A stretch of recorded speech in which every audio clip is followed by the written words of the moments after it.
Hello, welcome. Getting a rocky start here. Aldada just walks in the door right at the rocky start. All right. So welcome to the Scream for Peace show. It is Monday morning, 10 a.m. We are broadcasting live from Radio Valencia. This is your host, DJ Aslan, and co-host Aldada. And today we're going to be going over celebrating the season of deception and the masks, talk about masks and masks we all wear. And in particular, we will be continuing the ongoing news and analysis surrounding Comet ISON, the upcoming preparations that the federal government is taking, and exploring some of the music that's led up to this as well. And what do you got for us in the music area? Masks. Yeah, we've got a lot of mask stuff, so we'll be playing some music in the background as well as cutting in and out to some, and then bringing news as well. And so the idea of masks, masks are found throughout every culture, throughout every aspect of culture, subcultures, that ritualistic masks. You could even say that we all put on masks on a daily basis going to work. Women put on makeup. I've heard even women refer to that as that ritual as putting on the mask. And I guess to some extent, we all wear different facades, different faces to the different crowds. Going someplace and being on your best behavior, or just sitting around with a bunch of friends drinking beers, you're kind of a different person. And then in particular, think about the nature of mask as illusion. The masks. So for example, I'm going to put on some background music. So for example,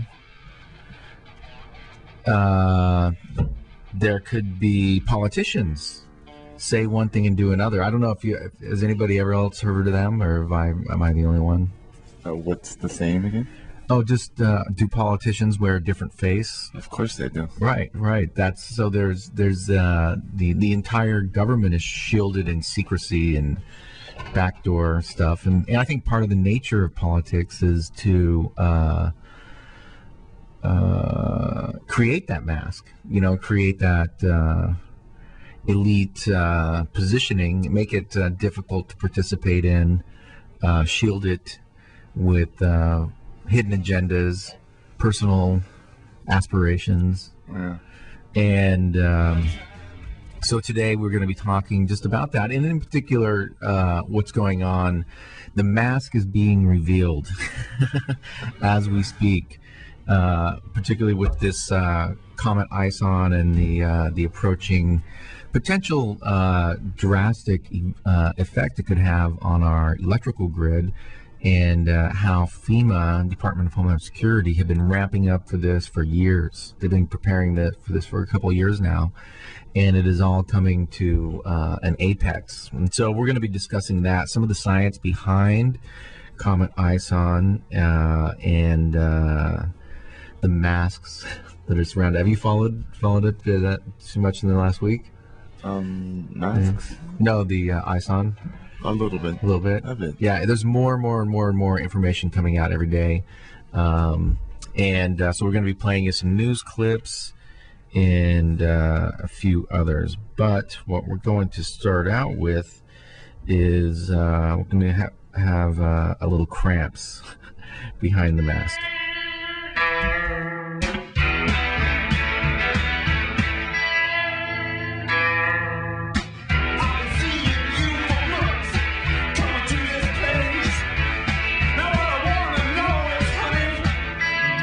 Your face. I know you've been hiding something, secrets in your past.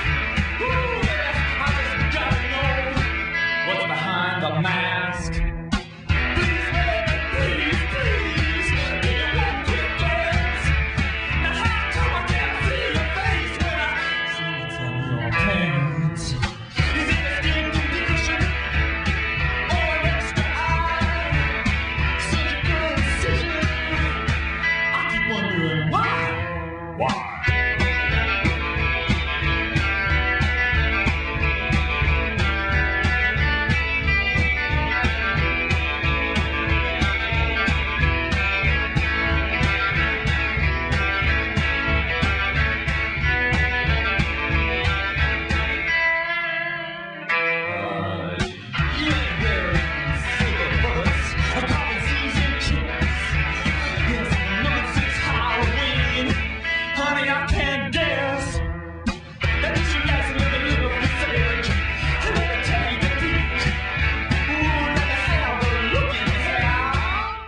behind the mask.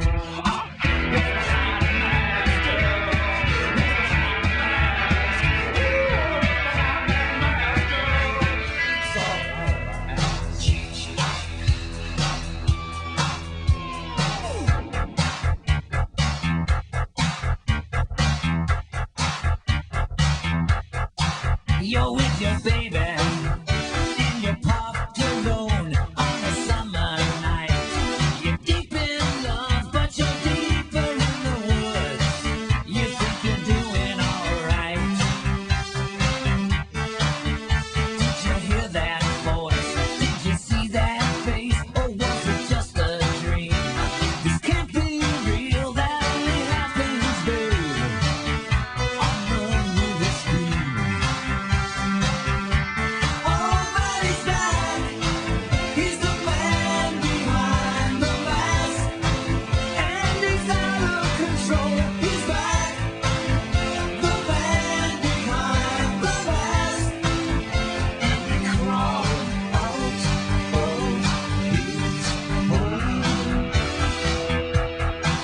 You're swimming with your girl out on Lover's Lake, and the wind blows cold. It chills your bones, but you're still on the make. That's a bad mistake. But the moon was full, and you had a chance to be all alone. But you're not alone. This is your last dance and your last romance. Yeah, 'cause he's back.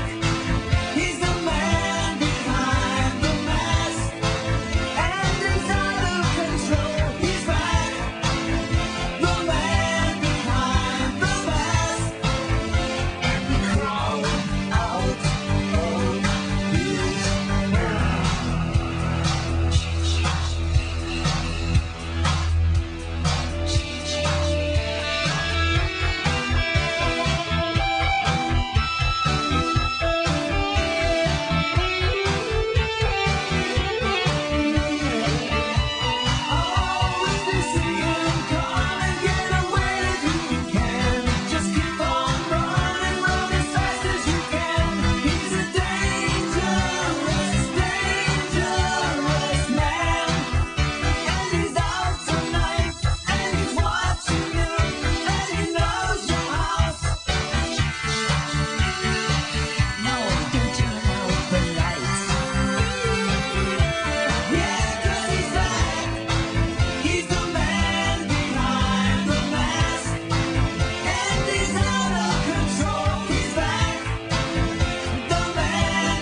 And that's a little man behind the mask. After Your Soul, who could that be but our good friend Lucifer? We know him. And I've been doing quite a bit of research in the mythology surrounding Comet ISON and its association with Nibiru, which was this mythical planet. And going back, I think we can look at the nature, we've talked about this before, the nature of propaganda and how it is the association of two words, or the combining of two words, and that is agenda and propagate. Propagate was simply the word that the church used to use on how to get the word out. How do you get the word out? You propagate it. You know, what is the word? And that is the word. And that's what they do. And then to have an agenda, whatever an agenda is, so there's the word, which is just what is, you know, what is going on, and then there's agenda, to where you're telling what's going on, but the goal is to meet a particular agenda. And so, like, every company does this, every government does this. It is to put out their point of view. And sometimes that point of view could be self-serving and less than full disclosure. And so that's what we're approaching today, and that is the disclosure or non-disclosure around the Comet ISON and why the secrecy. There is absolutely no secret. The only if you don't know about this, it is only because that was the intention, or when somebody mentioned it to you in the past or recent past, it was easily dismissed because of all of the other comets. Let's just call them false flag comets, where they create tons of publicity around it. Oh, look at this comet, it's coming, and it's gonna, it's gonna light up the sky, and it's going to be dazzling, and yada yada yada. And they tell you a little bit about the science behind it, but then the comet passes, and there's really nothing much to look at. But ISON is a little bit different in that there's been almost nothing out there, and I mean from the official sources. Until recently, you didn't see it much on any of the news or anything. That is changing, but the they are found. If you go to screenforpeace.net, you can look at the previous postings, and there's links, and we play in the shows, which we will today as well, comments from astronomers as to the trajectory. And I think it's important to know, if for no other reason than to simply be prepared as well as you can, because you just never know, and what one of the things we are talking about is the fact that, so we're just passing the word on from the government has already come out and publicly said, Janet Napolitano, we played it on last week's show, Janet Napolitano mentioned that there would be the chance of getting an attack on our electrical grid is 100%. It's not even a maybe. And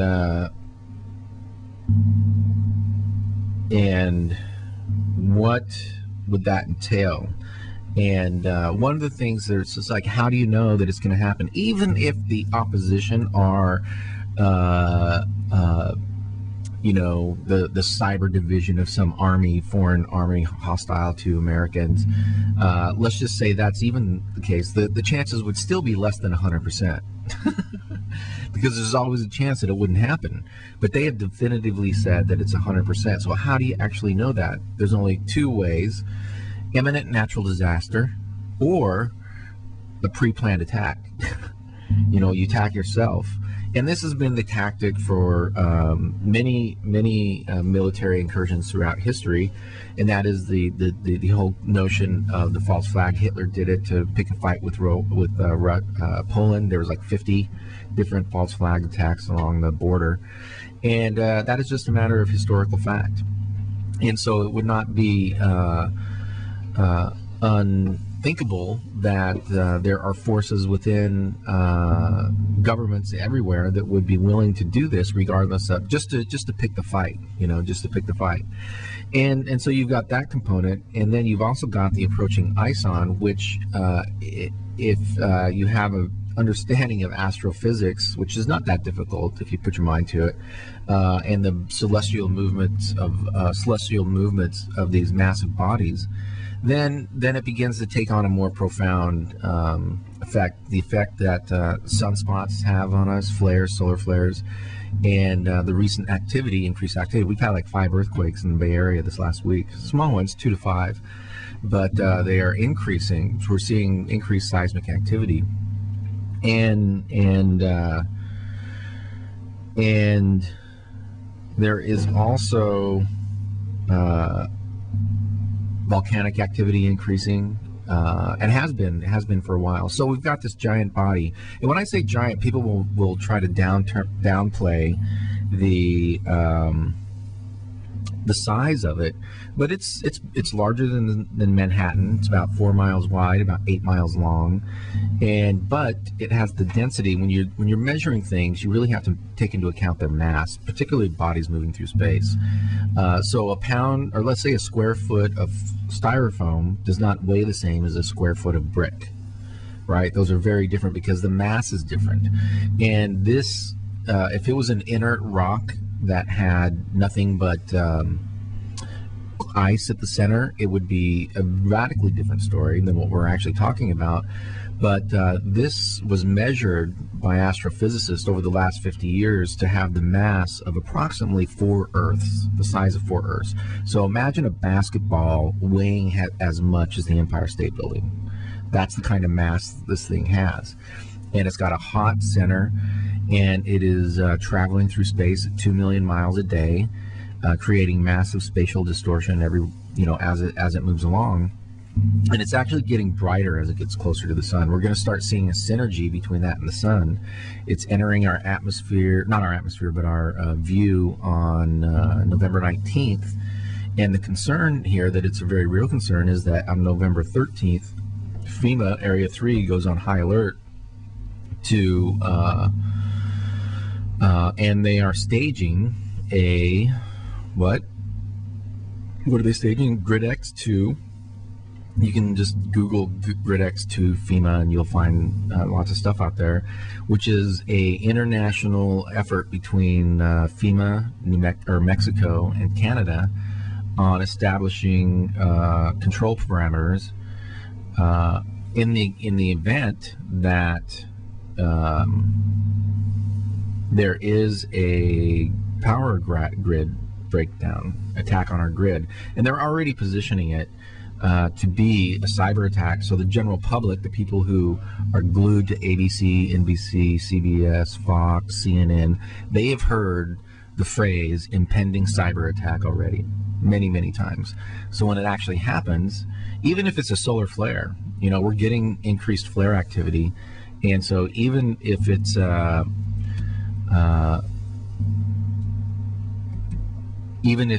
a natural disaster thing happening, the public's going to be, initially the public will be completely out of the loop. Communications will go down, radio, internet, television, and they are expecting, what? No, the National Geographic movie. Blackout was yesterday. Oh, was it? I don't know what channel it was on. Yeah, I think it was on like National Geographic TV or something like that. So last night, millions of people saw preparedness, people. And so what that's going to do unconsciously is, I can guarantee you this is happening right now. Everybody that saw that thing last night, millions of people across America watched this. And everybody that saw that is going out and buying water and food, canned goods. And the rush is already going to begin. And because one of the biggest things here, the most important thing is to not panic. Not panic and be prepared, because the people who aren't prepared is going to, they're going to suffer the most in an emergency. And who's that? Who is the people that are not prepared? The poor. If you're poor, if you're working, hand to mouth, month to month, and that is going to have an effect, a big effect. And so there is unprecedented event also going to happen. I'm going to try to play some things here, but the Obama administration, federal administration, has ordered an extra $80 million worth of armed security to extra police federal locations for an expected potential civil unrest, in that the food stamps are being cut. So what we've seen in Egypt and other places around the world, South America, is when these austerity programs are affected by decreases in budgets, and the people come out. It's like, hey, what the F? We're spending all this money on the military. What's going on? And who are they met with? The military force. And so it's not a secret. It's been happening in America. It's been happening all over the world. But here's one that's really planned. And I think a large portion of the people aren't actually prepared or even know it's coming. And so it's going to be a surprise. And so I think about 50 million people are going to be affected by it. And for a lot of them, it's going to be, particularly people with kids, and they're used to eating, let's just say, and I don't know what you can buy with these things, but there's tons of like boxed cereals and processed foods and stuff like that you can. Some people were getting over $1,000 a month in food stamps, and so that's going to be cut down in half. And if they're used to that level and they have a family, and then all of a sudden that goes away, everything changes rapidly. It's like a shock.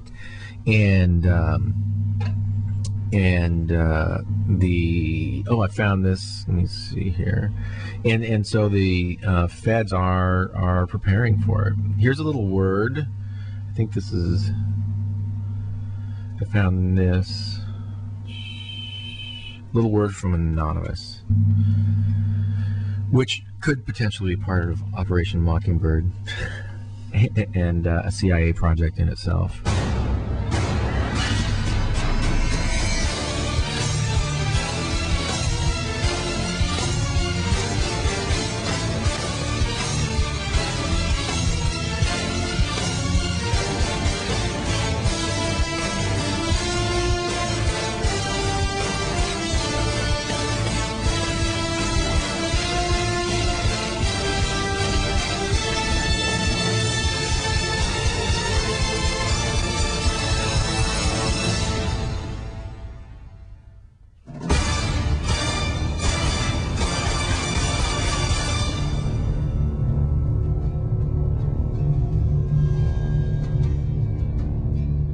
Greetings world, we are Anonymous. It is a funny world we live in where the government will fully provide for its people, and everything is perfect. Because everything will be okay, as long as our government is willing to take care of everyone that says they can't take care of themselves. But in reality, no matter what the government says, it cannot and will not fully provide for even half of its people, let alone all of its people. Or do they? And have they had something planned for a while? With information that this food stamp shot was a warning from the government. The 2009 Recovery Act's temporary boost to supplemental nutrition assistance program model, because it was going to SNAP benefits, is scheduled to end on November 1st, 2013, resulting in a benefit cut for every SNAP household. Once the government cuts the food stamps in half on November 1st, here is what will happen. First, things are going to start to change for the people that rely on the food stamps they are given. Second, the people with families that cannot provide for themselves without the cards will begin to starve. Third, the people that refuse to deal with the government not taking care of them are going to start rioting and pillaging. Everybody will in turn lose everything they have. Fourth, the FEMA camps are getting warmed up and ready. If you do not know what a FEMA camp is, we highly suggest that you do some research on the subject, and we would recommend you start by going to www.rational-wiki.org/FEMA_concentration_camps. They will likely offer free food to the hungry and a place for people to stay once there. These people will not be allowed to leave, so our advice to you is, instead of buying sweets at the store with food stamps, you need to concentrate on buying rice, beans and noodles, non-perishables. This will allow your family to eat, while the people that decided to waste the money that their now turning government gave them on sweets are starving and rioting. These are things that you must prepare for. This is a serious matter and it cannot be taken lightly. It is better to be prepared than be sorry for not being prepared.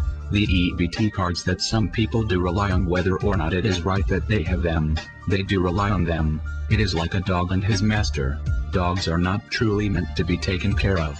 But, from the time the dog was a puppy, the master took care of him. Then the master just cuts him off from food, but leaves him on the chain. These people will fight if you take their only source of food, and they will try to break the chain and rebel. If you are not willing to fight smart or heed the warnings, step in line, and maybe you can get a good seat. We are anonymous. We are legion. We do not forgive. We do not forget. Expect us.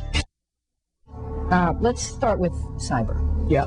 You've said that a cyber 9/11 is not an if, but a when. What would a cyber 9/11 look like, and how soon could it happen? It could happen imminently. What would it look like? It could take many forms, but let me just give one that may come to mind, which is what happens when the electric grid goes down. We saw that during Sandy, and you see how that impacts everything from the ability to heat homes, to the ability to pump gasoline, to the ability to have lighting at night, everything. So when we look at the nation's critical infrastructure and where it is vulnerable, one of the vulnerabilities is to the cyber and the networked cyber world that we live in. So we have been, kind of trying to get this word out. The Secretary of Defense has, I have, the Attorney General has, the Chair of the Joint Chiefs has, saying, look, we shouldn't wait till there is a 9/11 in the cyber world. There are things we can and should be doing right now that, if not prevent, would mitigate the extent of damage that could be caused. Turning now to news here in the United States. Secretary of Homeland Security Janet Napolitano has announced today that she will be stepping down from her position in Washington. Joining me now is F. Michael Maloof, former security policy analyst in the Office of the Secretary of Defense and author of the book A Nation Forsaken, EMP, the escalating threat of an American catastrophe. Michael, welcome. Thank you.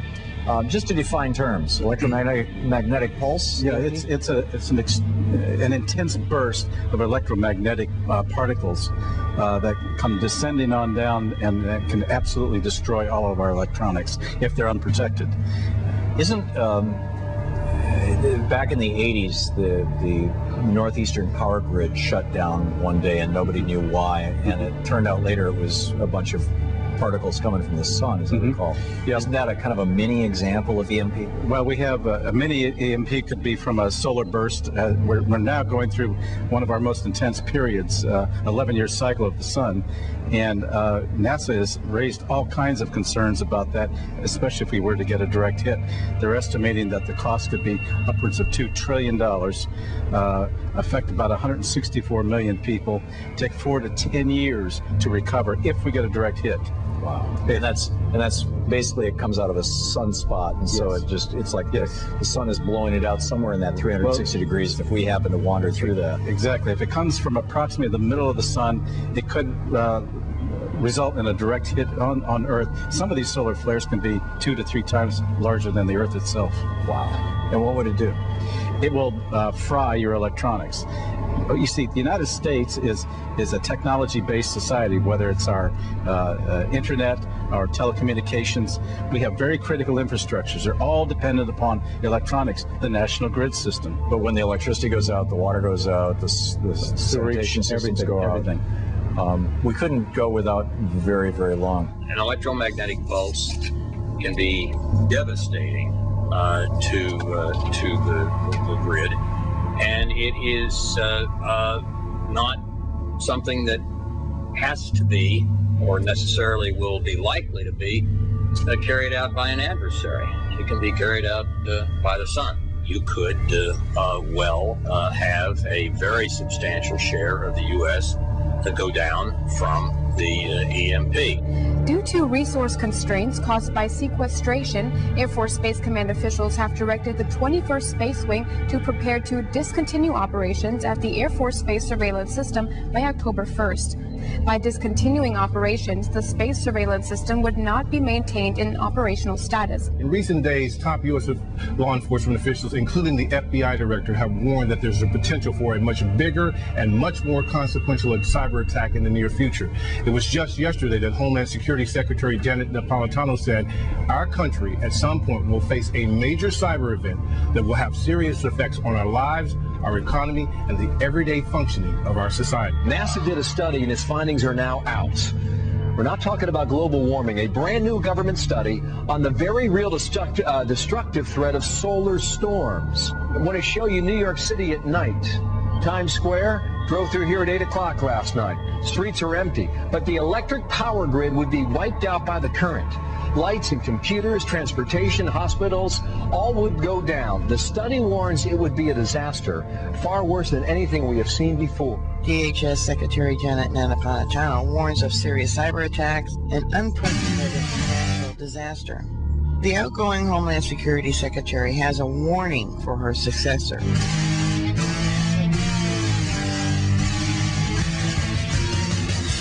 Tragic demonstration, embracing insubordination, indigenous insurgents, militants, degenerates. Imagine by the wisdom and conspicuous dismemberment of all that I had believed.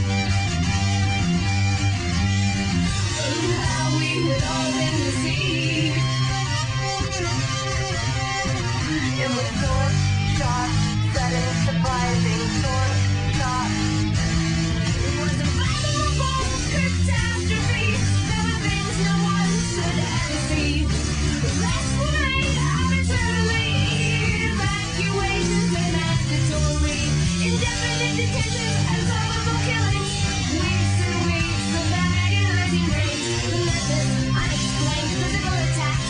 Doubt, spoilers, plague, anthrax. Heroin, unconventional threats. Simultaneously secretive and violent events.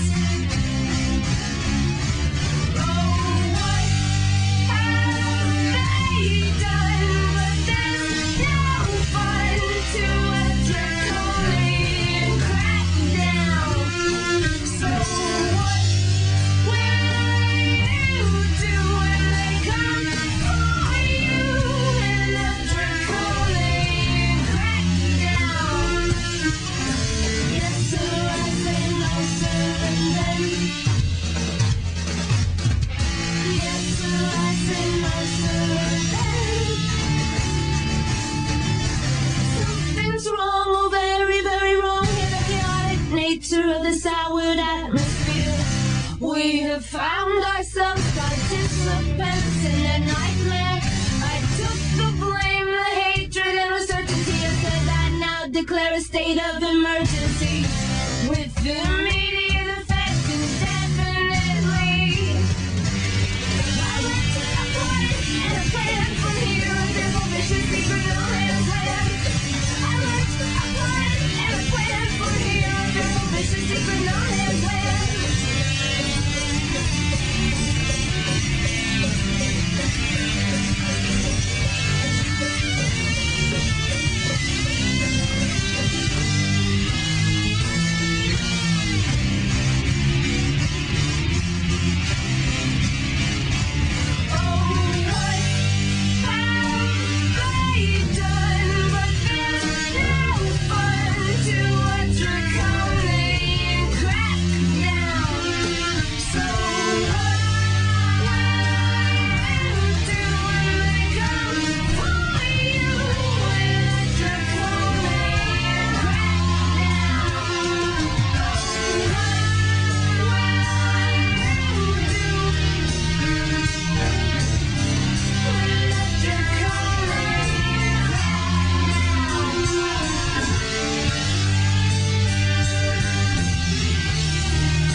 It's a little more draconian crackdown. And let's see here. There we go. Nice ominous sounds in the background. And we are talking just about what's going on in the world. And I got to say that I really hate talking about this stuff. I mean, like, a year ago, I was just, what were we doing a year ago? We were opening a museum dedicated to the concept of peace and helping people to understand the true nature of history and how to, not the, and when we talked about the Peace Museum, it wasn't like the hippie peace to everybody, not that peace, but we're very pragmatic. And one of the things I found out, when we were in the military, there was the concept that that's what we were fighting for, peace. That's what we were doing. Is like there was an evil somebody out there that we were fighting against, and we were the good guys. And what we were fighting for was the eventual realization of a peaceful world. And what I found out, even throughout this opening the museum, is that there is a large constituency of people out there that do not want peace. That's not part of the equation, and it's life is about dominance and oppression and being on the winning team. And so I think what we're seeing in the world right now is sort of a manifestation of that on an epic scale. If two civilizations fighting for all eternity, how do you teach them peace? War is all they know. I don't think you can. I actually don't think that is possible, but I do think that we will evolve into a species in which peace is all that's possible. So for example, what we're going to see evolve over the next 90 days is the establishment of a new world order, one world government under the United Nations. It is our museum was actually in one of the offices. The United Nations Charter was written, and it was actually signed and adopted right across the hall from where we were. Remember, and that was in the War Memorial Building. So what we see here with this approaching comet, I think, is centuries of collusion and secrecy coming to fruition, and this was the reason why. For many reasons, it's predictable, and I could just, if I could just paint a picture of the outer universe for you, imagine this. This comet, it's really kind of beautiful when you think about the synchronistic aspect of what you're about to hear, but many astronomers have hypothesized that we are part of a binary system, binary solar system. So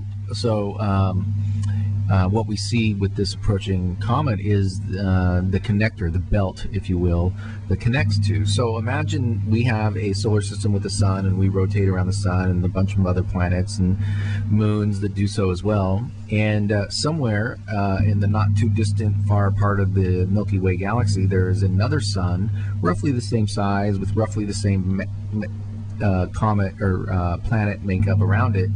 And in addition to that, one of the planets has the ability to sustain intelligent life, just like ours. So because we are here, it would be illogical to think we were the only ones, actually.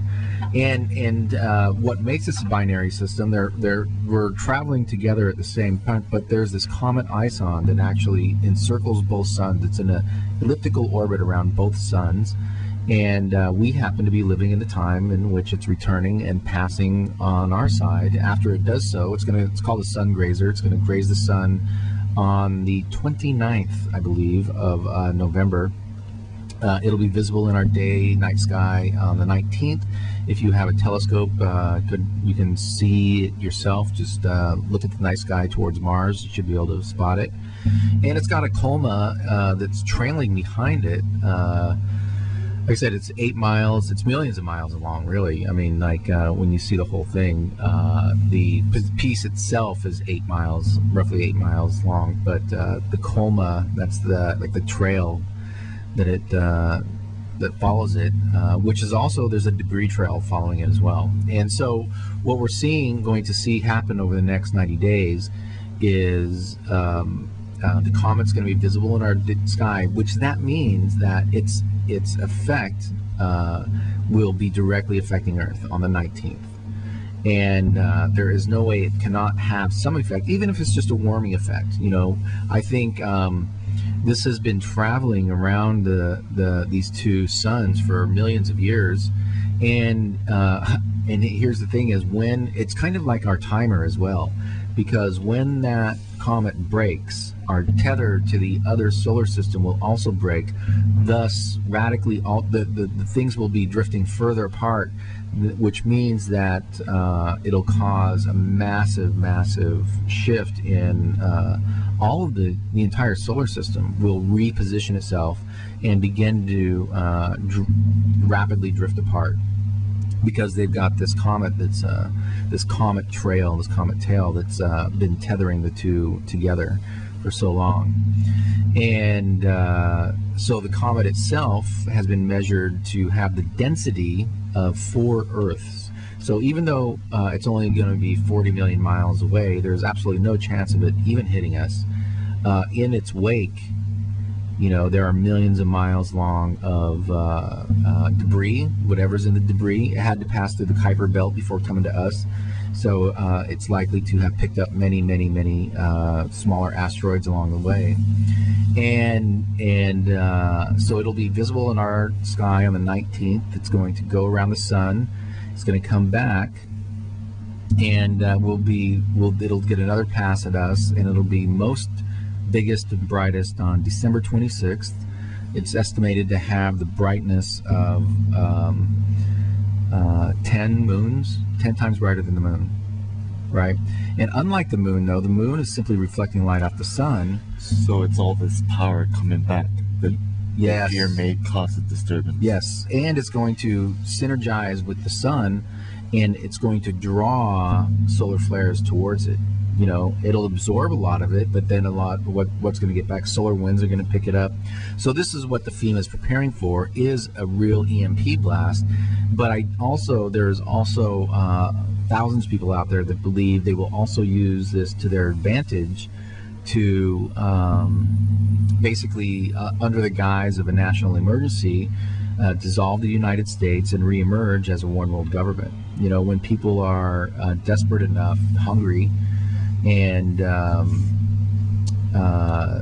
there's only the government there to help, you know, they're going to have to accept anything that's there. You know, this has happened over and over again. One day you're using, you know, one currency, the next week it's like, oh, we're not using that currency anymore, it's something else. And you know, we'll probably see the establishment of regional, it's not like everything's going to be named in one state, but you know, we already know about the North American Union, you know, and the Amero. And so there'll be like one common currency exchange. There will be no more exchange rates because everything's pretty much going to be the same. But it'll take several years to fold that out, you know. But what we'll see, what I think, what a lot of people believe is going to be happening is national emergency, major electrical grid outlet.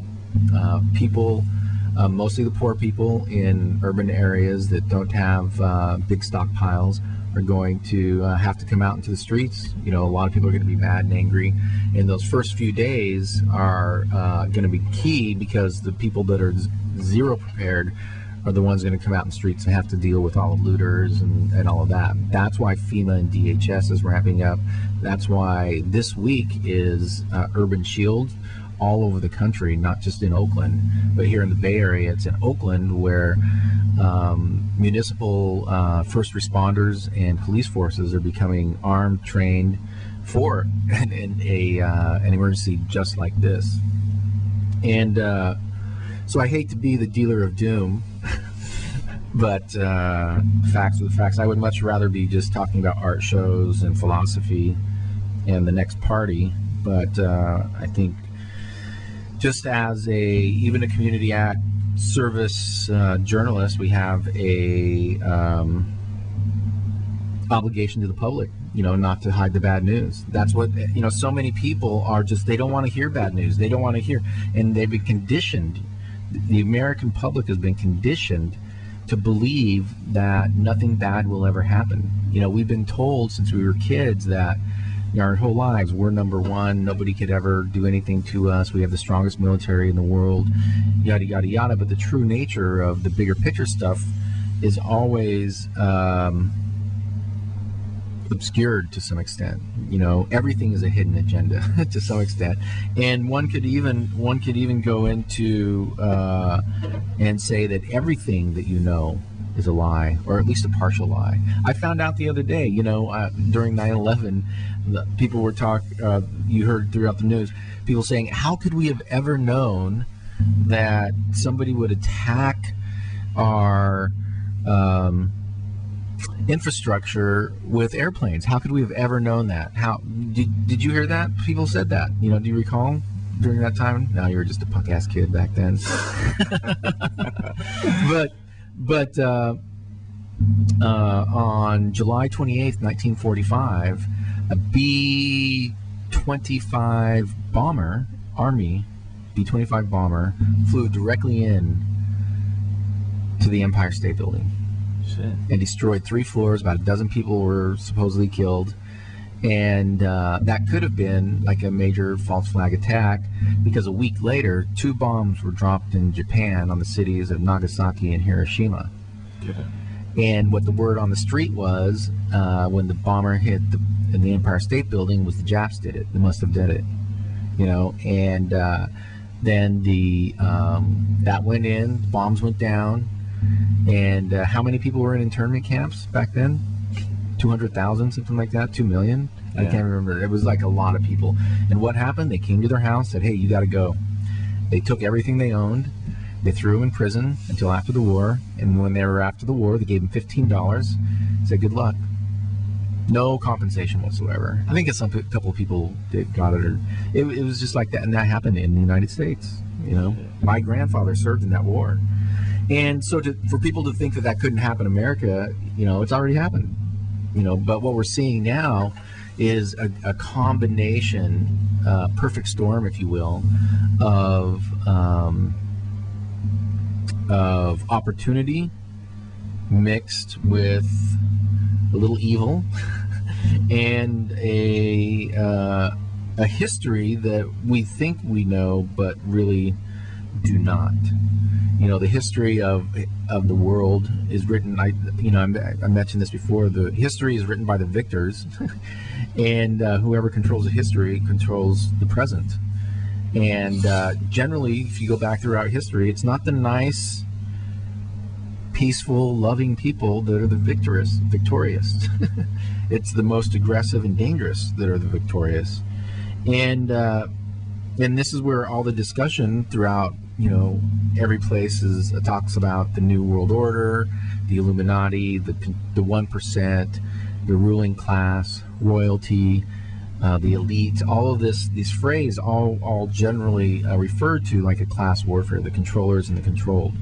And I think when you start realizing the nature of what that is, then and only then really can you properly interpret the media that you're fed, because it's kind of like, you know, growing up in a haze. That's all you ever know. Plato's Cave is a great example of that, where if that's all you've ever known, then that's just the norm. But until you see something, if you're able to stop that. And I tell you, my life radically changed when I just made a conscious decision to avoid, you know, to turn off the TV, not have cable. You know, I used to have cable wherever I went, just because, you know, I like a TV show every once in a while.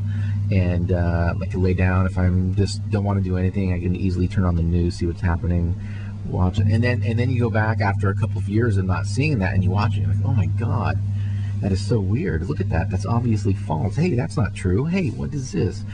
Why, you know? And so you know, the TV media establishes what we consider cultural norms, while simultaneously demonizing people who do things like question the government. Hey, what's going on? Or want to be active and discuss some of the things that are going on in the real world, and then purposely attack anybody who gets really active and starts revealing stuff. But it becomes cultural. It becomes cultural to the point where almost everything, media becomes a weapon. So for example, if you go up to somebody and say to them, did you know that there were more than 3 buildings that fell in 9/11? That there were really all the World Trade Center buildings were destroyed, but there was no rubble. If you said something to that effect to them, and it would get them to start questioning themselves, the first thing they're going to say is, "What? Oh, you're just a conspiracy theorist." And actually demonize critical thought, or I don't even like the word critical thought, because when people hear the word critical, they just think attack, but really it's rational thought, rationalism, and using deductive reasoning to come to a conclusion. And if you put add everything up together, what's going on in the world, you're going to see a different picture. So we would encourage you to go back and check out the ScreamForPeace.net. The last couple of shows we've done on Comet ISON. We've got scientists that are making comments. We're playing things. There are links as well, and you can always contact us on the website ScreamForPeace.net, or that's probably the best way. And so we're going to continue to bring you news and updates on this rolling out of and again, it's actually going to begin November 1st, the day after Halloween. They're expecting mass riots, and it's just going to continue to devolve after that, with FEMA Area 3 going into big preparedness on the 13th, or no, I'm sorry, the 13th. The 13th is going to be the day that a lot of people are expecting there'll be an announcement on the East Coast that there is an actual EMP attack. There's a cyber attack on our infrastructure, and they're going to start experiencing blackouts. And that's what they're actually working towards. And if anybody with an understanding of recent history and go delve behind the network news, you'll know that 7/7 and the bombings in 7/7 and London, as well as 9/11 and the Boston bombings, all 3 of those were executed during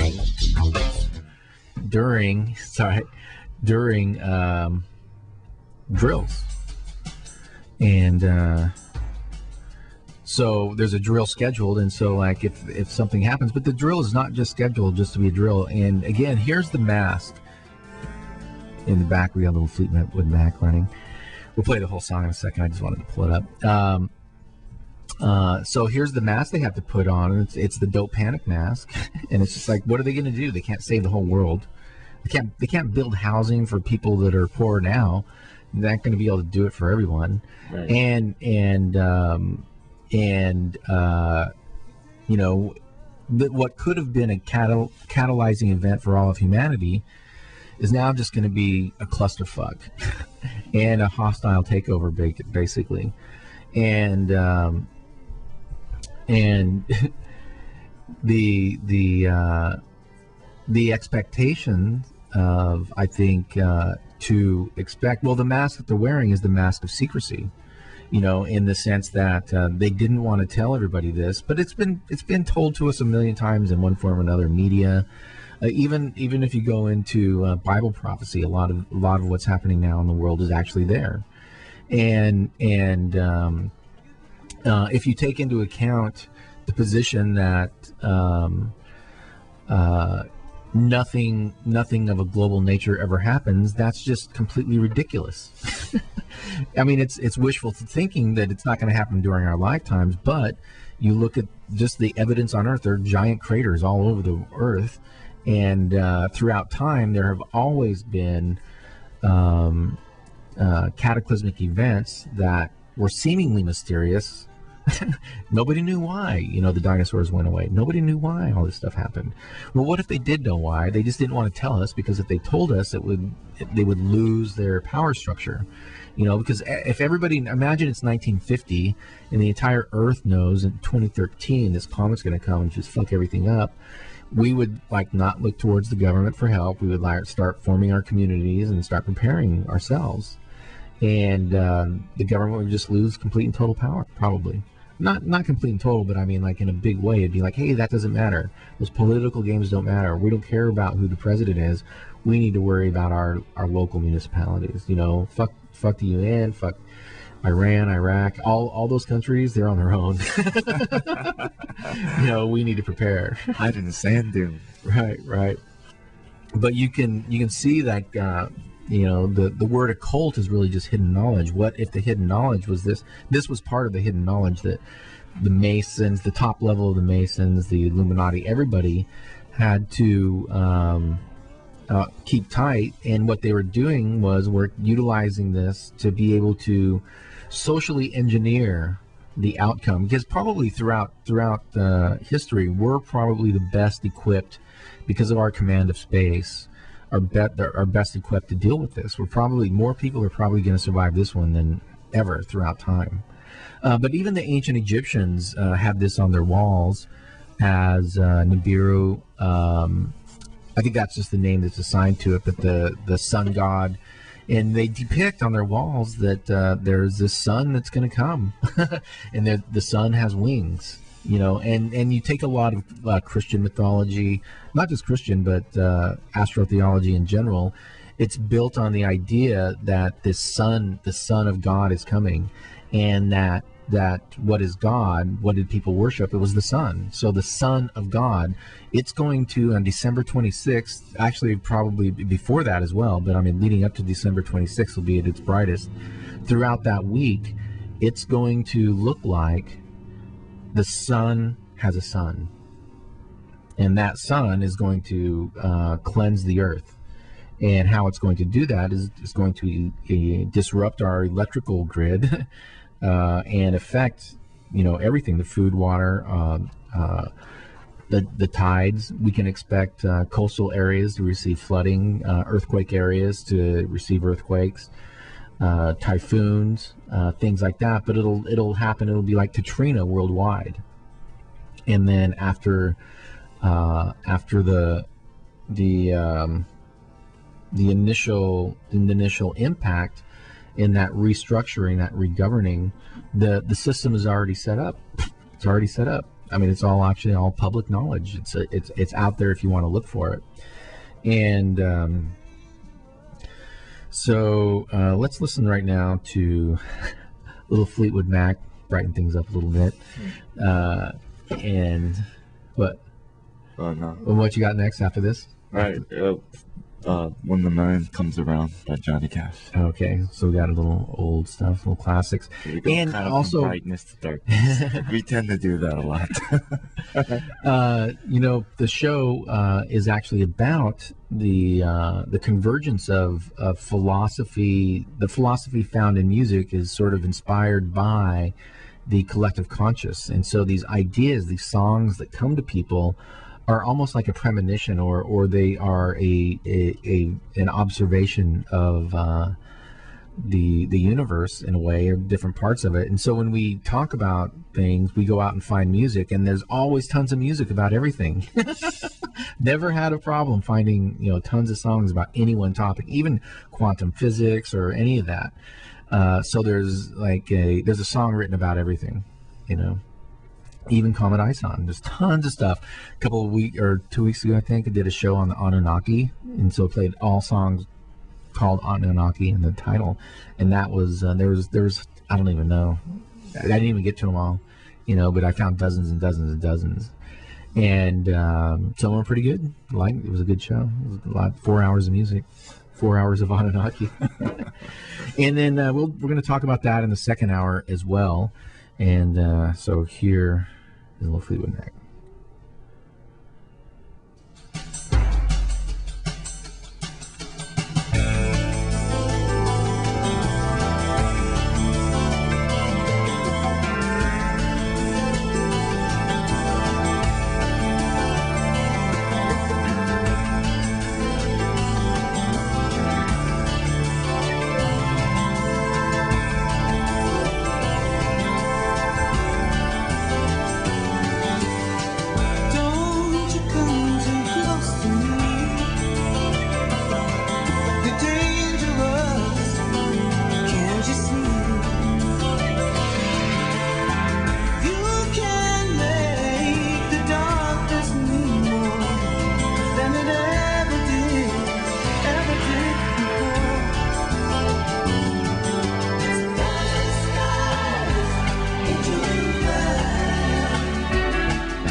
And I heard, as it were, the noise of thunder.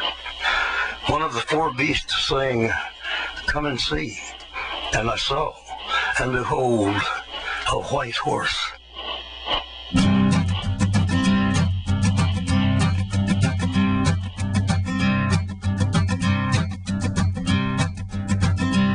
There's a man going round taking names, and he decides who to free and who to blame. Everybody won't be treated all the same.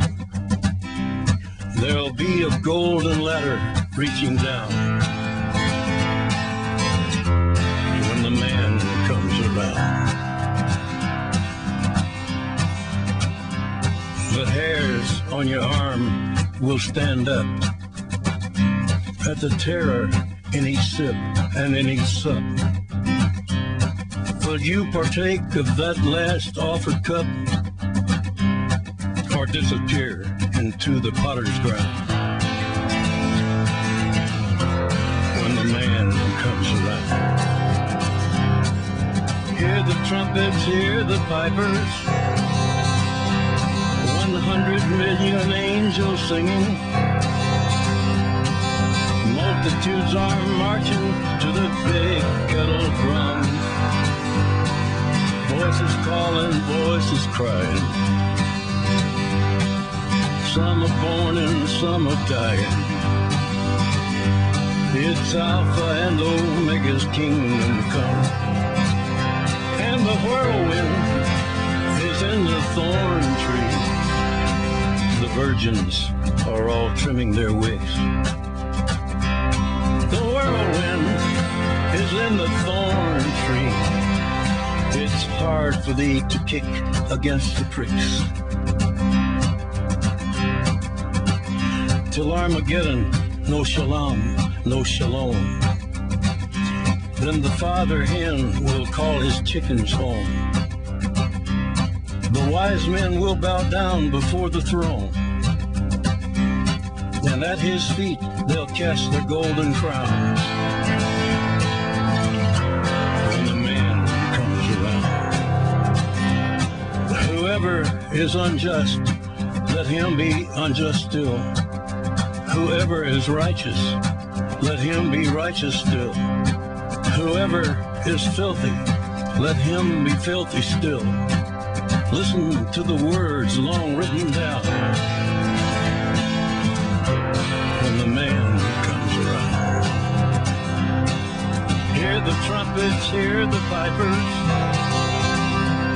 100 million angels singing. Multitudes are marching to the big kettle drum. Voices calling, voices crying. Some are born and some are dying. It's Alpha and Omega's kingdom come. And the whirlwind is in the thorn tree. The virgins are all trimming their wicks. The whirlwind is in the thorn tree. It's hard for thee to kick against the pricks. In measured 100-weight and penny pound, when the man comes around.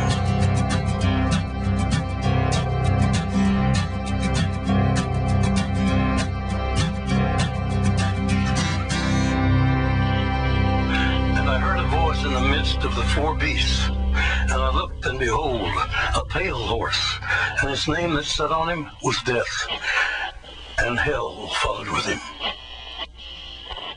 And if you'd like to find out from my recent interpretation of the four horsemen are the upcoming in 2014 and 2015, the four blood moons.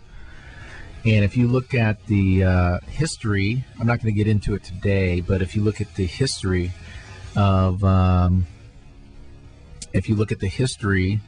the four blood moons, and find out when they happen in correlation with war events. I'll give you a hint. It was when Columbus invaded America. That's one of the how this is exactly one of the ways that history is actually rewritten for us. I grew up in Idaho, and it's like this peace-loving story about, on his way to find, a trade route to India so they could exchange spices, they happened upon a massive land that had yet to be exploited by industrial means. And that's just not the case. What happened is there was, in 1492, there was an invasion of America. It was a colonization. And that was the landing, and anybody that wasn't a superior military, if they had a superior military force, they would try to negotiate, but it was always about colonization and land expansion, and if necessary, war, genocide, and just look what happened to the American Indians. And what is it possible that the same thing that happened to the American Indians could happen to the Americans? Why not? That's very possible. If I can hypothesize it, then a group of trillionaires sitting around in a room with the ability to execute that plan certainly can. And and so that was one of the four blood moons actually happened right around the Columbus invasion of America. And that's just the way it is. That has been throughout time. We covered this earlier in our World Domination show, where we examined empires from roughly 1400 BC to present day, and there hasn't been a time throughout the world in any recorded history where there wasn't a dominant military force trying to seize power of all the known world. And that's what we're seeing today is, when I went through the Gulf War, everybody that went through the Gulf War, at least on my ship, and I assumed everybody that was there, we got this general certificate that was, facsimile stamped with George Bush's state, and it had the flags of all of the nations that participated in the Gulf War, and there was like 25 different nations, probably the United Nations, and they were all embellished on the certificate, and it said, "Thank you for your participation in the liberation of Kuwait City and the establishment of the New World Order." It actually said that on the thing, and I was in my early 20s, 22, I think, and at that, there are speeches about it. You can go out throughout time and find military people, politicians talking about the New World Order. And so for me, at a very young age, I was indoctrinated into believing, not believing, but understanding that the New World Order had a plan. The plan was a global one world government under the United Nations. That was kind of, and I didn't take it as I didn't take it as an evil, sinister force. It was just, that's the way it is. That's what we're doing here. That was what we talked about, and I don't think it was when I said talked about it from the philosophical perspective. That's part of what we're doing. And everybody knew it. And so when coming back to the United States, it was kind of weird after getting out of the military, talking to people, and you bring up New World Order and stuff like that, and they're like, you're just, you're watching too many movies, or you're listening to, Alex Jones too much, or something like that. It was a completely discounting of something that was just fact, And that's one of the ways I think society's really been conditioned, is to do that, and it's because there's so much bullshit out there. There is so much false information. It's hard to decipher what's real and not. And so when you hear things that you can be concerned about, it's very easy to dismiss. And a lot of people just say, like, "Oh, I don't follow politics." I don't follow politicians, but you got to follow what they're doing, just as a point of social responsibility. Understand, and what is going on in the world, in America and around the world today, is less than hopefully uplifting. And some people just don't like to hear the bad news, because it's just easy. It's just so much easier to say, that could never happen to us. It's going to only happen to other places. And and throughout time, all major empires thought that. The Roman Empire thought they couldn't be that it would never fall. It was the empire that would rule the world forever. And their people their leaders were thought of as gods. And I've been delving into this quite a bit recently, and the nature of godness and how it plays such a profound role in our society. Whether you're a believer or not, you cannot deny the presence of the influence. And so to simply examine that from the perspective, I like to look at everything from the historical perspective, or try to. So, like, imagine it's the year 3000. They're looking back on today and saying, hey, what is actually going on? And you have to do a correlation of events, through historical timeline, look at things that actually happen. And there's this predispositional bias that people will do, is like if they have a hypothesis or an idea, that's the way they think things are. That's what they want to believe. And then all of a sudden they start analyzing things, and they can find positions that support their position, and the things that do not support their position they will just discount and attack the source. Well, what do they know? Do they have a degree? What does that even mean? And instead of even absorbing it and rationalizing it and fitting it into the equation, they just discount it out.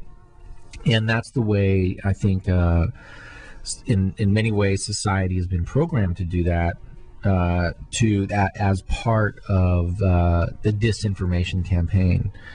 And I found a quote from an old CIA director. I think it was 1945 or something, and he said, I'm just paraphrasing, that when everything the American people believe is false, then we will know we have completed our mission. and one of the weird, I mean, I am shocked. I am so shocked about this still today. I mean, like, the conversation, when we all saw the horrors of Nazi Germany in World War II, what went on there. And the same thing is going on elsewhere in the world, by the way. It's going on. It's never stopped in one form or another.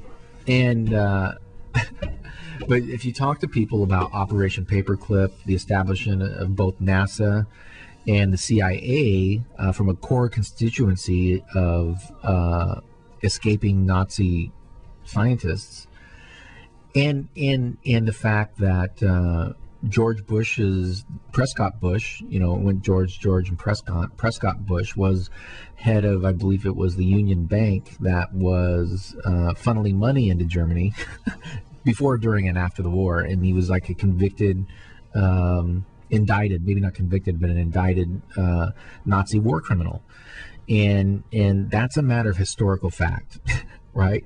If you say that to somebody, and they're like, "Oh, you're just looking for stuff that's not there." It's like, wait a minute, that's historical fact, because that thought is so disturbing to people that they've been wrong their whole lives, that they've never heard something like that it just can't be true.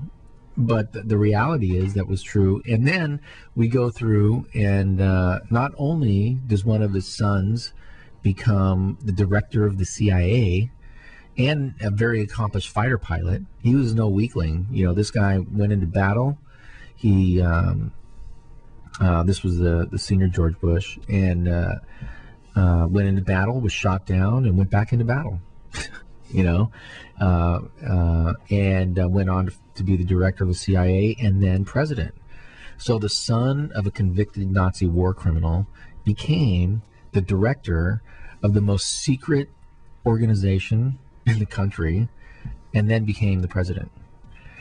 And if you talk to somebody about that, and just want to, not even in an accusatory manner, just like have a rational conversation about it, they would rather argue of the facts of the nature than the what if scenario. I mean, those are just historical facts. That's not even you don't have to read anything into that. But I mean, like, a big part of I think the Nazi agenda in World War II was just a component of a much bigger agenda. The people who are really behind the wars. War is a weapon, and it's a tool of social engineering in many levels.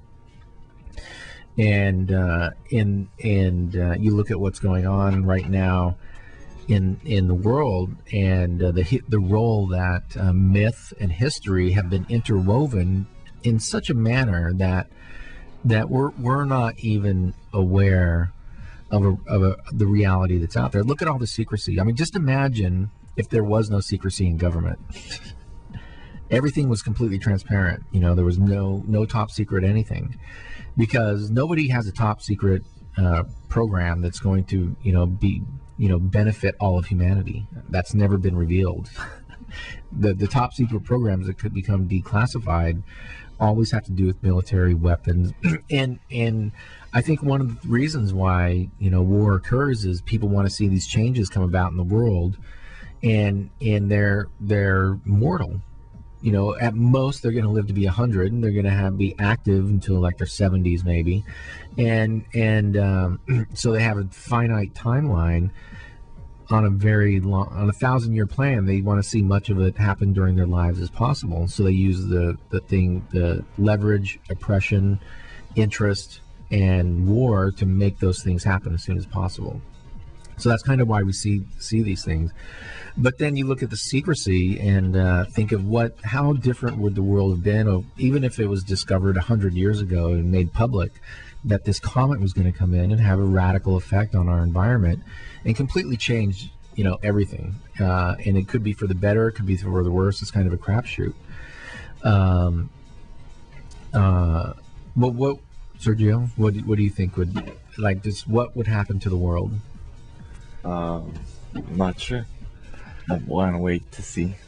No, speculate. That's what we're doing here. You have the whole world knowing that something like this is going to happen. Do they kill each other, or do they love each other? Do they come together? There's been tons and tons of movies and television shows about this. The most popular one is The Walking Dead. Oh, here's a scary thought for you. Here's a Walking Dead scenario that we're going to see in the next 90 days. I think one way or the other, we're going to see this, if not nationwide, at least nearly nationwide. And that is when the pharmaceutical companies can no longer stock up the pharmacies. And if there's an interruption in healthcare because of this, you're going to see, 100 million people in America that are strung out on drugs of one type or another, going completely ballistic because they're going to be completely cut off. And so all the people on psychotropics, not just the hard drugs, you have the heroin, the coke, but the psychotropic drugs, antidepressants, antipsychotics, all these things are highly addictive. And so when those get cut off, people will experience severe withdrawal symptoms. So you get severe withdrawal symptoms mixed with, panic, hunger, thirst, desperation. That's why you have to be prepared.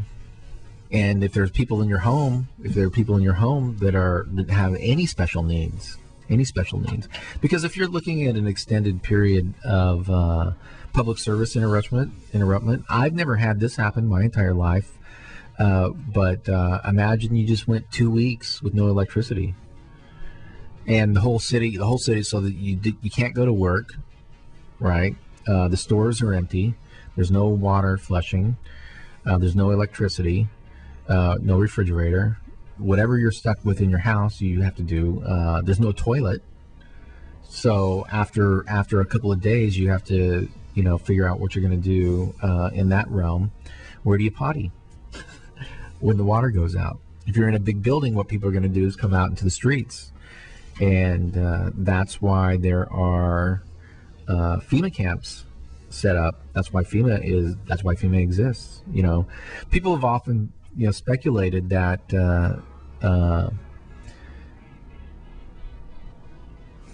what's been going on with FEMA and this ramp up, and now a lot of it really does make sense. If they were doing this, and let's just assume benevolence. Let's just assume the good guys are going to come out of this. The good guys are going to win. And some people are going to lose, some people are going to win. You can't really predict when a hurricane's going to come, but you can predict when a giant comet's going to come near the Earth. And what will probably come out of it at the end is they're going to say, we were tracking it, but then the government shut down. We lost track of it. When it went through the Kuiper Belt, it completely changed trajectory, and now it's coming much closer to the Earth, and it's having a much drastic effect than we could have ever imagined. And that the asteroid belt. So here's the bad news is actually we have to weather the storm of whatever it's going to affect our electrical grid. And then after that, the Earth is going to be rotating for about 13 days inside the debris field that is traveling behind the comet. And so we can expect fire raining from the skies in the form of asteroids and or meteorites. And they're already hitting. Think about when you hit if you play pool, you just hit that front ball really hard. When this comet went through the Kuiper asteroid belt, it basically had that same effect, and it's not only is it pulling lots of them around, but it shot many of them out in front of it. And so we have to weather this, and then the restructuring of society after the comets, after January. So February, March, April, we can expect a mass restructuring of, and what would it's not just going to be the United States, it's going to be the entire planet. Every place where there's an American military base is going to be going through this. And so what we can probably expect to see on the outside for anybody who makes it through the camps, through everything, and is able to try to help rebuild society, is going to be living in a radically different world. And we could probably expect there to be a North American Union tied in very closely with the United Nations. There will be no more United States at all. The United States Constitution has already been dissolved. And what will emerge is the FEMA areas, got 10 areas. Those will be given names as part of the North American Union. We'll be in California's in Region 10, or 9. We're in Region 9, I'm sorry. And so a name will be, it's already been picked out, I'm sure. And if you want to see the implementation of all of this, how it's actually the rules behind it, just go to the United Nations website and do a search for Agenda 21. This is the blueprint of how government is going to be structured. Communities all over the United States have already adopted it, and not just the United States, the world. And the property, or the actually national parks, became about 10 years ago became property of the United Nations. And so what we'll see is a rebuilding of society around the old whatever's left. It's going to be kind of hard to say. It just depends on water levels and weather.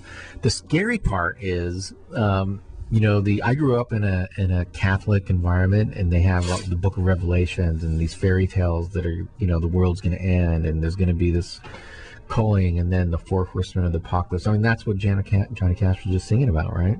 Mm-hmm. If you go back and read that stuff, and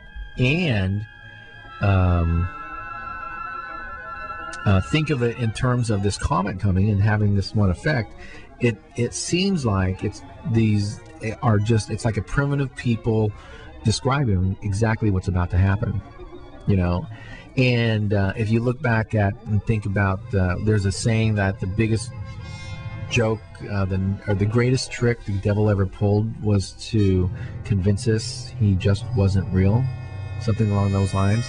What happens if the part of the ruling class, what they did was they took history, and then they took what they wanted, myth, and what they want people to believe, and switched them around.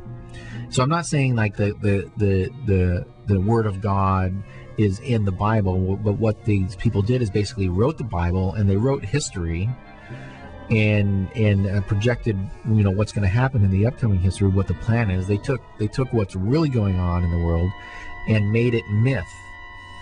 And then they took this myth that they just thought up stuff and combined it with, partial historical facts, and that's what we're brought up to believe is real. And so it's like, I think it's even a twist on Orwell's 1984 that he would stand in awe of if he wasn't on the inside and didn't know that already. But do you have something you want to play next? Okay, I've got one. Okay, yeah. Here is The Mask.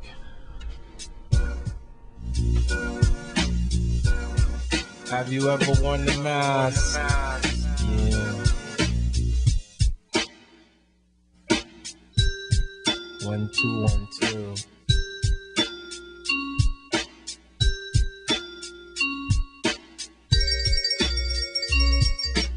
M to the A to the S to the K. Put the mask on your face just to make your next day. Feds be hawking me, jokers be stalking me. I walk the street and camouflage my identity. My posse in the Brooklyn wear the mask.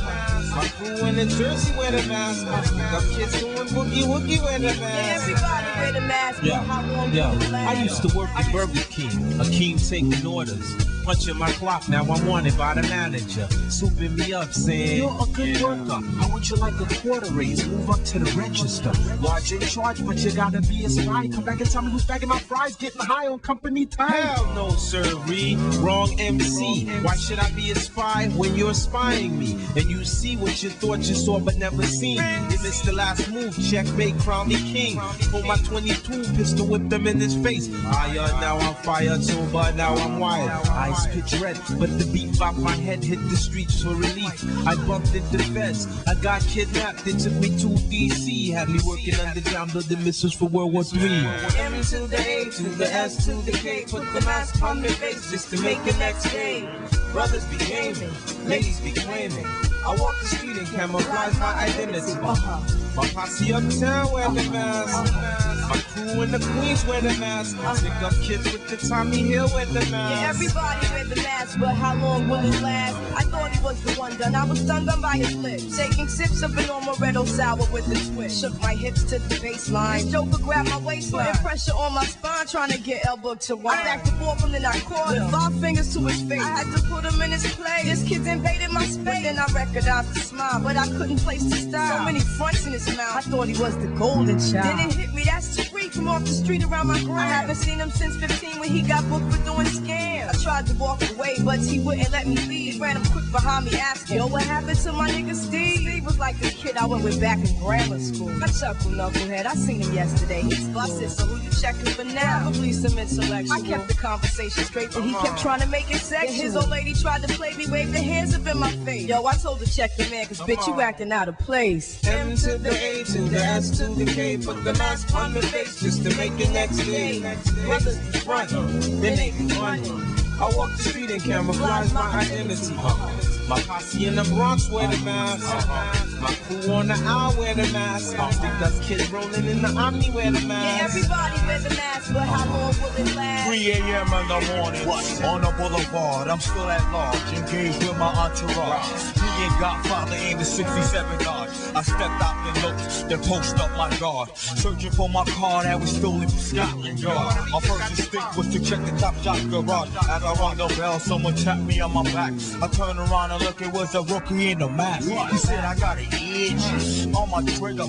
Don't move, nigga, taking you for murder. See, cops are 2 faces like 2 laces on my Reeboks. My knees knocked as I step back for a clear shot. Did you shoot him? Nah, kid, I didn't have the balls. That's when I realized I'm bumping too much Biggie Smalls.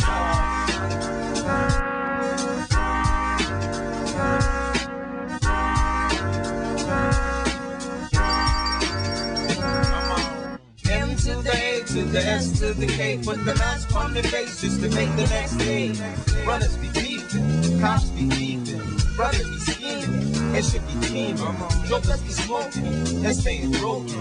Bitches be teasing, and money squeezing. Niggas be creeping, baby mothers be weeping. I walk the street and camouflage my identity. My posse in Haiti wear the mask. My crew in Jamaica wear the mask. Pick up kids bumping Fuji La wear the mask. Everybody wear the mask, but how long will it last?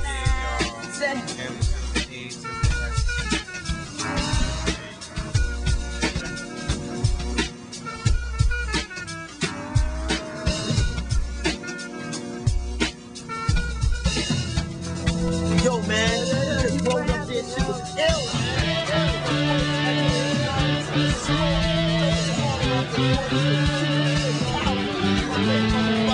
White man came across the sea. He brought us pain and misery. He killed our tribes. He killed our creed.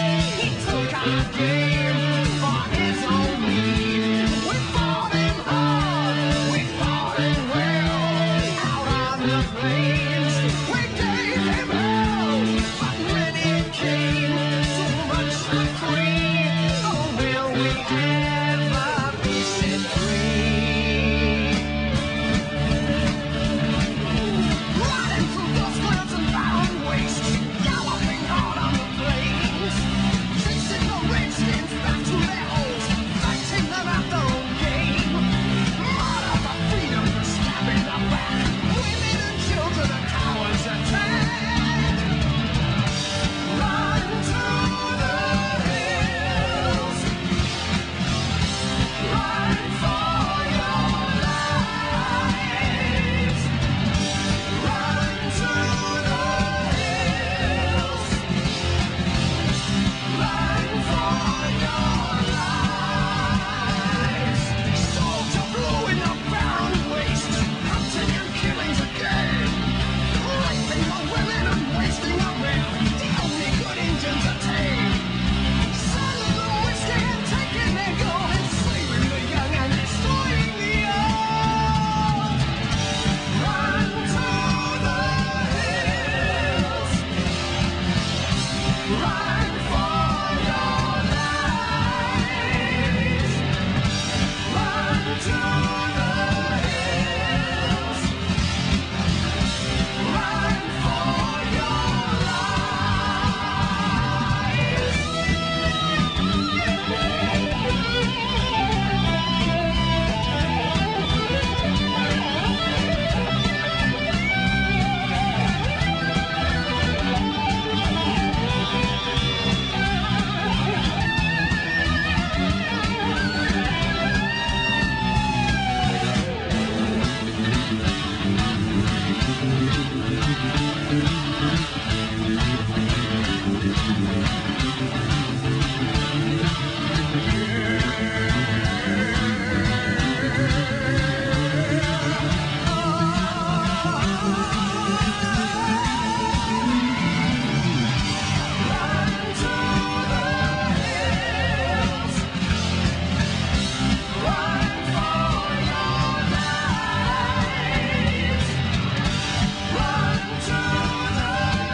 Run to the hills.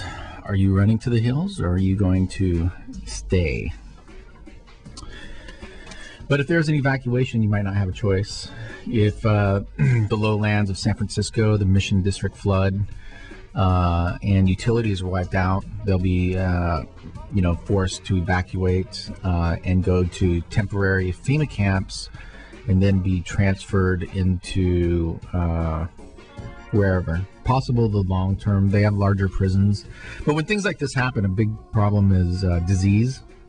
Disease from dead dead animals and dead people laying around, and so that's why FEMA has ordered so many of the coffins, and I can understand the reason why they don't attack or address the independent media that's asking why are they doing this. They would rather the concerned public, think that it's an incursion, it's a domestic incursion, it's a takeover, it's a hostile takeover, it's a war, it's World War III. They would rather people think that than the truth.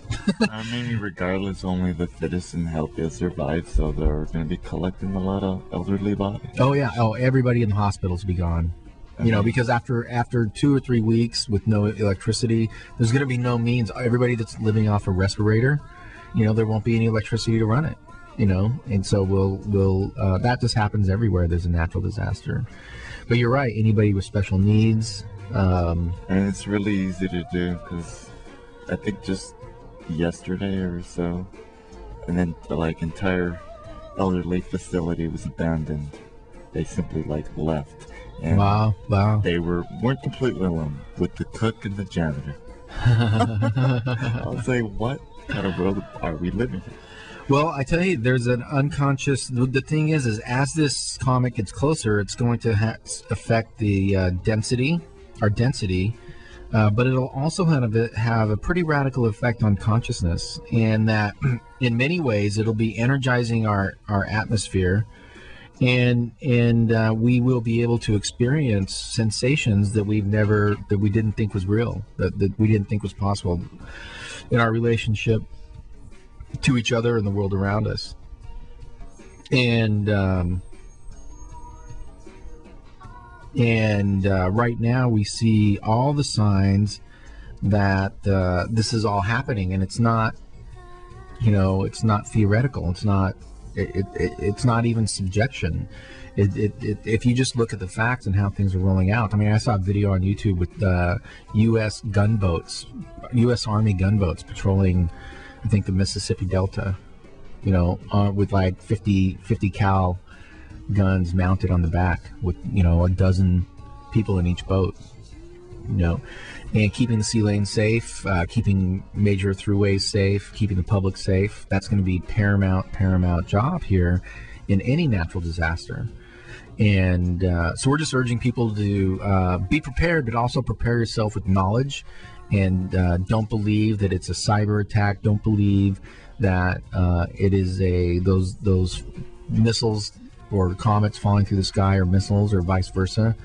Because this is going to be the perfect opportunity for somebody to utilize what's really going on. People aren't going to know, if the lights are out, the TV's out, there's no way to communicate, and they see stuff coming from the skies. What they've been programmed to think is going on is probably what they're going to go with first, and that's what they're going to respond to.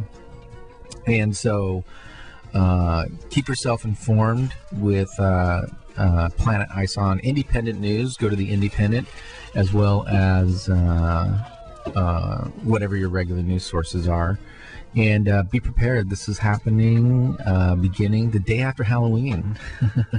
This is going to be a good Halloween. How's that for scary monsters? Yeah, the scary monsters are going to come out the day after Halloween, which is All Saints Day.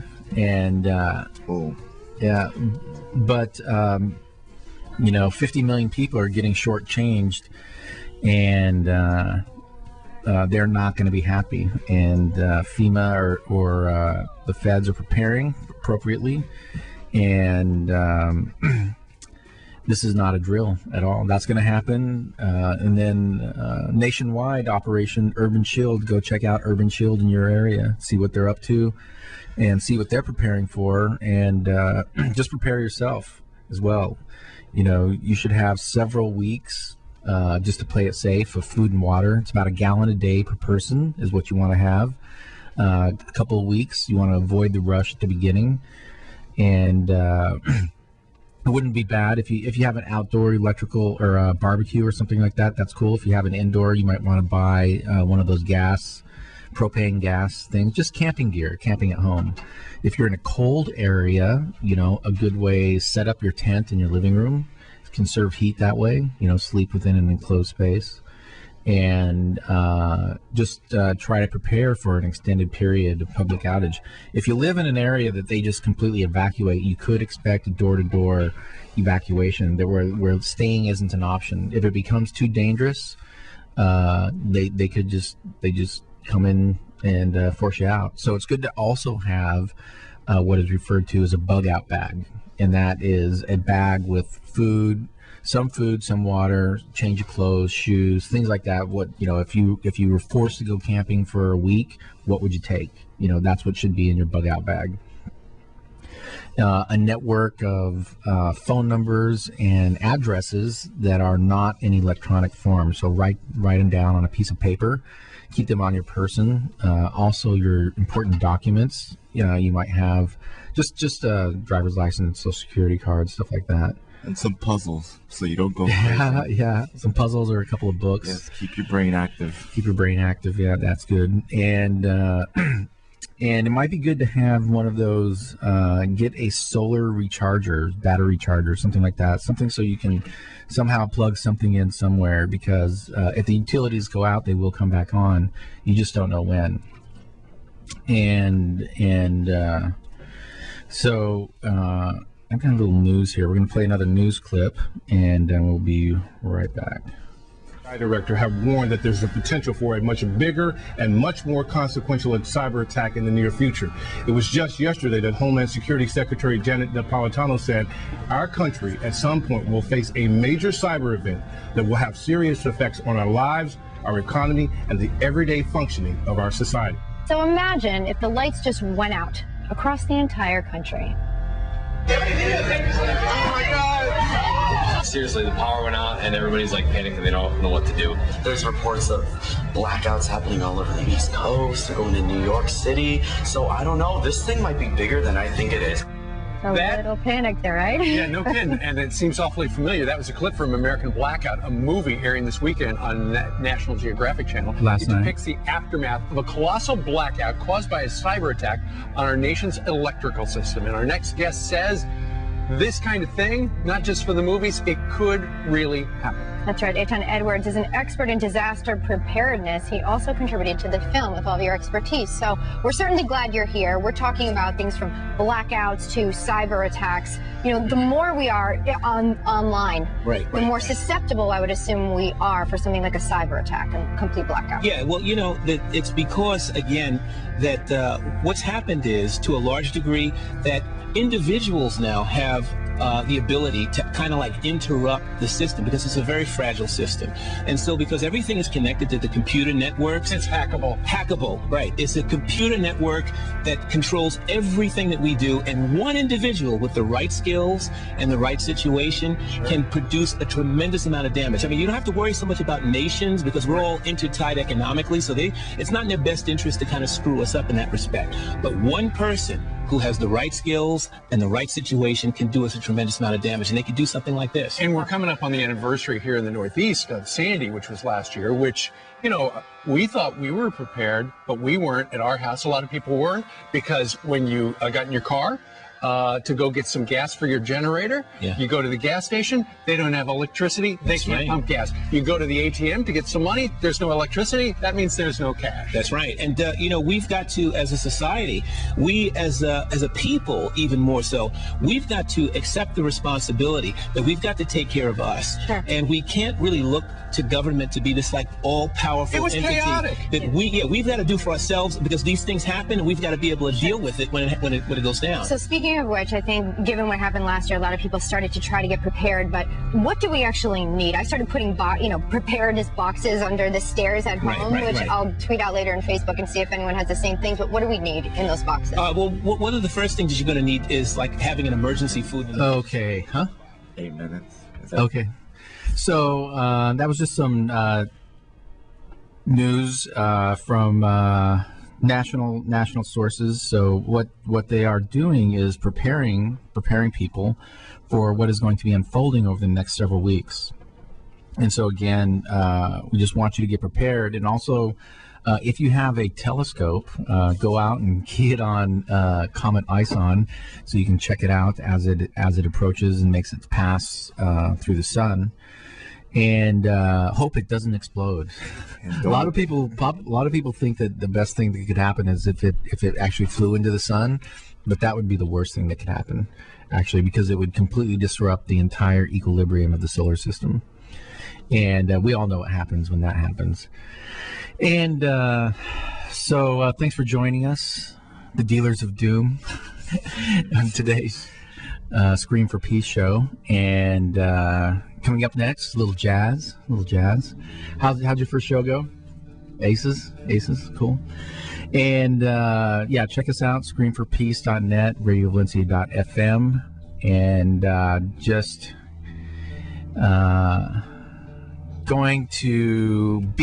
we're going to try to weather this out no matter where we're going to be reporting from. We're going to check in every week, and hopefully it won't be as bad as people are, at least as bad as the government's preparing for. Have a safe Halloween. Yeah, don't let the boogeyman get you. All right, we're going to leave you with some more Mass. All right, peace. Without shame, consumed with howls and screams, pumpkins grin in their despair. Oh.